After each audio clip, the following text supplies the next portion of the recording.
लहान मुलं घरात असले की एखादा तरी पदार्थ घरात करावाच लागतो, कारण लहान मुलांना गोड पदार्थ खूप आवडतात आणि त्याहूनही बेकरीतले पदार्थ तर खूपच आवडतात.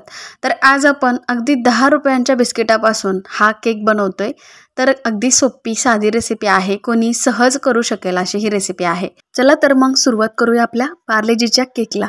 तर इथे मी 20 रुपयाची पार्लेजीची बिस्किटं घेतलेली आहेत आणि त्यानंतर आता आपल्याला ह्याला काढायचे आणि काढल्यानंतर मिक्सरच्या छोट्या भांड्यामध्ये बारीक वाटून घ्यायचं आहे. तर लहान मुलं म्हणले की चहा बिस्किट खाण्यासाठी आग्रह करतात, तर अशा बिस्किटांचा तुम्ही केक घरच्या घरी सुद्धा बनवून देऊ शकता.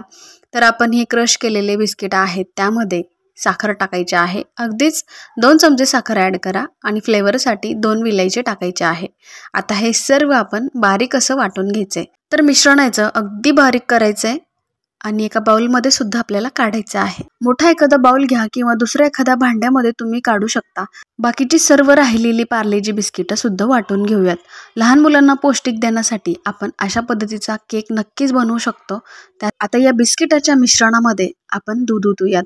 तर इथे रूम टेम्परेचरवरचं दूध घ्या किंवा तुमच्याकडे खूपच गार असेल तर गरम करा. त्यानंतर हलकं गार करून आपल्याला यात ओतायचं आहे.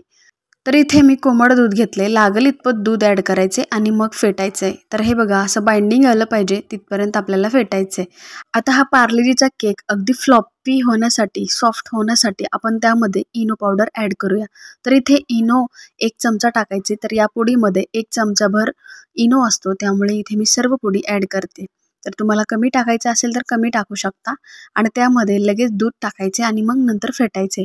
तर हे बघा असं बाइंडिंग टेक्स्चर आलं पाहिजे, अगदी सॉफ्ट टेक्स्चर आलं पाहिजे. क्रीमी टेक्स्चर आल्यानंतरच आपण फेटण्याचं थांबवायचं आहे. तर इथे अगदीच थोडंसं मला दूध लागणार आहे, त्यामुळे किंचित दूध मी टाकले आणि परत एकदा फेटून घेते. आता फेटण्याची प्रोसेस झाली. यानंतर कुकरचं भांडं घ्यायचं आहे, जे की प्रत्येकाच्या किचनमध्ये असतंच. आता हे कुकरचं एक भांडं घ्यायचं आहे, त्यामध्ये थोडंसं तेल टाकायचं आहे. आता हे खाण्याचं तेल सर्व भांड्याला पसरून द्यायचं आहे. तर हे पसरून झाल्यानंतर त्यामध्ये मैद्याचं पीठ टाकायचं आहे. तर इथे मी मैद्याचं पीठ न टाकता गव्हाचं पीठ टाकते. तर प्रत्येकाच्या घरामध्ये मैद्याचं पीठ असेल असंही नाही आहे, त्यामुळे गव्हाचं पीठ किंवा मैद्याचं कुठला असेल तो तुम्ही थोडंसं टाका आणि सर्व मिक्स करा. आता यानंतर आपण जे मिश्रण बनवलं होतं पार्लेजी बिस्किटांचं ते यामध्ये टाकायचे आणि छान असं टॅप करून घ्यायचं आहे.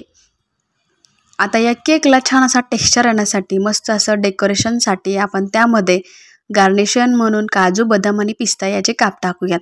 आता हे सर्व झाल्यानंतर लगेच गॅस गरम करायचे आणि त्याच्यावरती मोठं पातेलं ठेवायचे आणि या पातेल्यावरती आपण स्टँड ठेवायचं आहे. तुमच्याकडे अशा प्रकारचं स्टँड नसेल तर तुम्ही शेगडी असते गॅसची, त्याला उलटी करून सुद्धा ठेवू शकता. मस्त आपलं भांडं बसतं, फक्त ते हललं नाही पाहिजे. आता मधोमध आपल्याला ठेवायचे आणि ताट झाकून 30 ते 40 मिनटापर्यंत आपल्याला याला बेक करण्यासाठी ठेवायचे. 30 मिनिटानंतर या केकवरती आपल्याला चाकू ठेवायचे आणि तुम्ही बघू शकता आपला केक अजून शिजला नाही आहे. तर बेक होण्यासाठी 10 मिनिटं बाकी आहेत, त्यामुळे 10 मिनिटानंतर आपण परत एकदा याला चेक करायचे. तर सारखं चेक करायचं नाही आहे, फक्त एकदा चेक करूनच आपल्याला बघायचे. आता हे बघा आपल्या चाकूला अजिबात केक लागला नाही आहे, तर आपण समजून जावं की आपला केक छान असा बेक झालेला आहे. पातेल्यातून लगेच काढायचे आणि गार झाल्यानंतर मग चाकून याला सील करून घ्यायचं आहे. आता दुसरा सुद्धा आपल्याला डिशमध्ये किंवा एखाद्या प्लेटवरती काढायचे आणि तुम्ही बघू शकता आपला केक सुद्धा मस्त तयार झालाय. तुम्हाला वाटत असेल की हा केक अगदी वेगळा आहे, बेकरीसारखाच दिसतोय, पण हा केक आपला साधा सुद्धा पार्लेजी बिस्किटांचा आहे.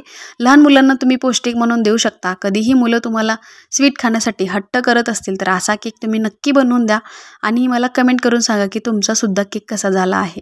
आजची पौष्टिक अशी केकची रेसिपी तुम्हाला कशी वाटली नक्की सांगा. शेअर सुद्धा करा. चॅनलवरती नवीन असेल तर सबस्क्राईब करायला सुद्धा विसरू नका.